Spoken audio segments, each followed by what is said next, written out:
Naxçıvan şəhərində əhalinin 2025-2026-cı illərin payız-qış mövsümündə fasiləsiz istilik ilə təmin olunması məqsədi ilə hazırlıq işləri davam etdirilir.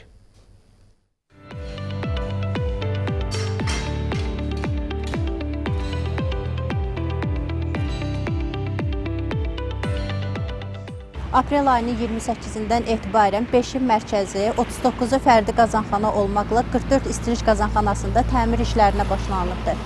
Qazanxanaların istiliklə təmin etdiyi binaları birləşdirən magistral xətlər hazırlanaraq tullantılardan təmizlənmiş, ümumi boru xətləri isə hazırlanaraq hazır vəziyyətə gətirilmişdir.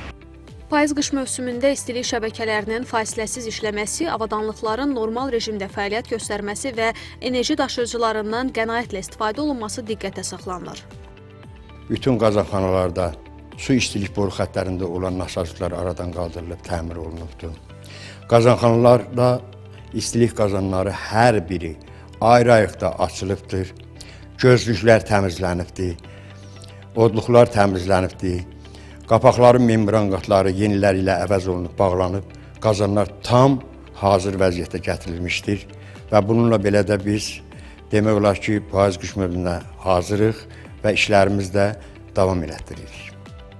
Oktyabrın 15-dən etibarən mənzil istismar idarələri ilə birlikdə istiliklə təmin olunan yaşayış və inzibati binalarda isti su təminatının da yoxlanılmasına başlanılacaq. Tərlan İbrahimova, Asil Fətəliyev, Namiq Abbasov, NTV Xəbər.